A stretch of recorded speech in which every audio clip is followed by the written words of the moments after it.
অনেক দিন আগের কথা। এক সভায় এক ব্যক্তি এক বৌদ্ধ ভিক্ষুককে প্রশ্ন করলেন, হে গুরুদেব, মনকে বোঝার রহস্য কি? সেই ব্যক্তির এই কথা শুনে বৌদ্ধ ভিক্ষুক মুচকি হেসে বললেন, আমি একটি ঘটনা বলছি, মন দিয়ে শুনুন। একবার এক রাজা ওনার গুরুকে জিজ্ঞাসা করলেন, গুরুদেব, আমার মন অস্থির, কখনো এটি লাফাতে থাকে, কখনো বিক্ষিপ্ত হয়ে যায়, কিন্তু কখনোই শান্ত থাকে না, যার কারণে আমি খুব চিন্তিত। আমার কোনো কাজে মন লাগে না। আমি করতে তো অন্য কিছু চাই, কিন্তু আমার মন আমাকে অন্য কিছু করতে বাধ্য করে। আমি আমার জীবনে খুব বিরক্ত, দয়া করে আমাকে এর সমাধান বলুন। রাজার এই কথা শুনে গুরু রাজাকে একটি বড় থালা দিয়ে বললেন, মহারাজ, আপনি এই থালায় 4টি ময়ূরের পালক ধরে আমাকে দিন। গুরুর এই অবাস্তব কথা শুনে রাজা আশ্চর্য হলেন, কারণ থালার মধ্যে কোনো ময়ূরের পালক ছিল না। কিন্তু তিনি গুরুর কথা শুনলেন এবং যথাসাধ্য চেষ্টা করলেন।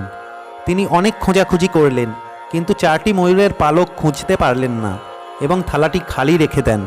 রাজার এই কর্মকাণ্ড দেখে গুরু হেসে বললেন, হে মহারাজ, থালায় যেমন কোনো ময়ূরের পালক ছিল না, তেমনি আপনার মনেও এমন অনেক চিন্তা ও অভিজ্ঞতা আছে।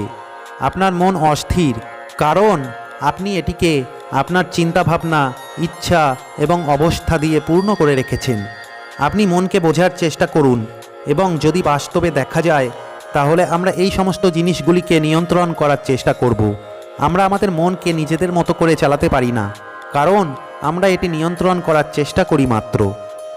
আর এই কারণেই আমাদের মন বারবার আমাদের নাচাতে থাকে। এটি আমাদের ওপর আধিপত্য বিস্তার করে। সেই জন্য আপনি মনকে বোঝার চেষ্টা করবেন না, বরং এটি যেমন আছে তাকে সাক্ষী হিসাবে দেখুন, এবং তাও কোনো নির্মাণ স্থান ছাড়াই।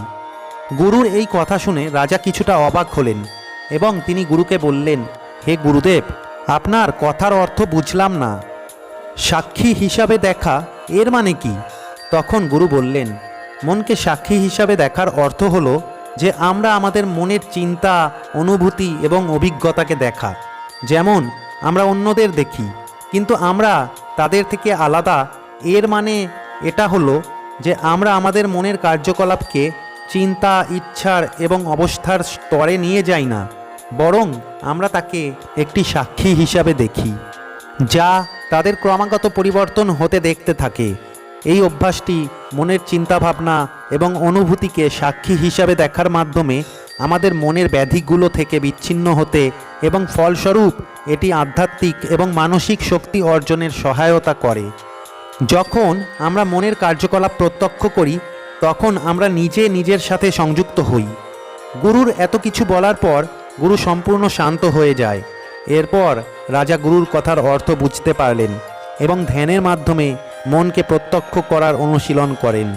তিনি দেখলেন যে মনের মধ্যে বিভিন্ন চিন্তা, অনুভূতি ও অভিজ্ঞতা আসে এবং যায়, কিন্তু তিনি নিজে অপরিবর্তিত থাকেন। তারপর ধীরে ধীরে ওনার মন শান্ত হতে থাকে। বন্ধুরা, এই গল্প থেকে আমরা এই শিক্ষা পাই যে মনকে বোঝার চেষ্টা করবেন না, বরং তাকে সাক্ষী হিসাবে দেখুন, কারণ মন হলো চিন্তা, অনুভূতি এবং অভিজ্ঞতার কেন্দ্র। কিন্তু আমাদের অস্তিত্ব এর থেকে আলাদা। আমরা আমাদের মনের কার্যকলাপের মাধ্যমে সাক্ষী হয়ে নিজেকে অস্থির এবং নির্মল দৃষ্টির সাথে রাখতে পারি। এখান থেকে এই শিক্ষা পাওয়া যায় যে নিজের মনকে নিয়ন্ত্রণ করতে হলে আমাদের চিন্তার গভীরে যাওয়া এবং তাদের থেকে আলাদা হওয়ার ক্ষমতার বিকাশ করা উচিত। এর জন্য ধ্যান এবং অনুশীলনের মাধ্যমে আমরা আমাদের মনকে নিয়ন্ত্রণ করতে পারি এবং নিজেদেরকে উচ্চতর অবস্থায় রাখতে পারি। কিন্তু আমরা সবচেয়ে বড় ভুলটি করি, আমরা আমাদের চিন্তাভাবনাগুলিকে ইতিবাচক রাখতে পারি না। আমাদের ভিতর আমাদের চিন্তাভাবনা এবং অনুশীলনগুলি আমাদের মনের গতি বৃদ্ধির ওপর প্রভাব ফেলে। আমরা যদি আমাদের চিন্তাভাবনাগুলিকে ইতিবাচক ও সুস্থ না রাখি এবং আমরা মস্তিষ্কে নেতিবাচক ও সংকীর্ণ চিন্তা উৎসাহিত করি, তাহলে আমাদের মন নেতিবাচক ও অনিশ্চয়তার দিকে যেতে পারে। কখনো কখনো এমনও হয় যে আমাদের মধ্যে অনুশীলন এবং নিয়ন্ত্রণের অভাব হয়। মনকে নিজের মতো চালানোর জন্য নিয়ন্ত্রণের অভাব একটি কারণ হতে পারে।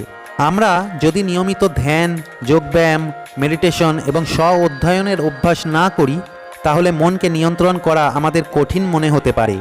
তথাগত বুদ্ধ বলেছেন যে মনই দুঃখের কারণ এবং মনই আনন্দেরও কারণ। যখন আপনি মনের চিন্তাকে শাসন করতে সফল না হন, তখন সেই চিন্তাগুলিকে পরিষ্কার করে ছেড়ে দিন। তথাগত বুদ্ধ মনকে নিয়ন্ত্রণ করার গুরুত্বপূর্ণ পদ্ধতি এবং কৌশল সম্পর্কে অনেক শিক্ষা দিয়েছেন, যার মধ্যে কয়েকটি প্রধান শিক্ষা হল: প্রথমত, সমতা অনুশীলন। বুদ্ধ বলেছেন, সমস্ত প্রাণীর প্রতি আমাদের সমান মনোভাব থাকা উচিত এবং সমতার অনুশীলন করা উচিত। এটি আমাদের মনের চিন্তার ভারসাম্য বজায় রাখতে সাহায্য করে।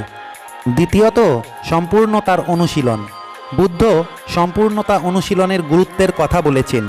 আমাদের বর্তমান মুহূর্তে চিন্তাভাবনা, অনুভূতি এবং অভিজ্ঞতা গ্রহণ করার ক্ষমতার বিকাশ করা উচিত। তৃতীয়ত, ধ্যান। বুদ্ধ ধ্যানকে মনকে শান্ত করার একটি গুরুত্বপূর্ণ উপায় হিসাবে গণ্য করেছেন। ধ্যানের মাধ্যমে আমরা মনকে নিয়ন্ত্রণ করি এবং এর কার্যকলাপকে স্থিতিশীল করি। চতুর্থত, সত্যের অনুশীলন। বুদ্ধ সত্যকে মনকে নিয়ন্ত্রণ করার একটি গুরুত্বপূর্ণ উপায় হিসাবে বর্ণনা করেছেন। আমাদের নিজেদের চিন্তা, শব্দ এবং কর্মকে সত্যের সাথে মেলানো উচিত। এগুলো ছিল এমন কিছু উপায় যার মাধ্যমে আমরা আমাদের মনকে শান্ত, স্থিতিশীল এবং আমাদের মতে করতে পারি, অর্থাৎ আমরা এটিকে নিয়ন্ত্রণ করতে পারি। একবার যখন মন আপনার মতে চলতে শুরু করে, তখন এই মনই আপনাকে বিশ্বের সফল ব্যক্তি হিসাবে গড়ে তুলবে, আপনাকে এই বিশ্বের সবচেয়ে সরল এবং প্রভাবশালী ব্যক্তি করে তুলবে।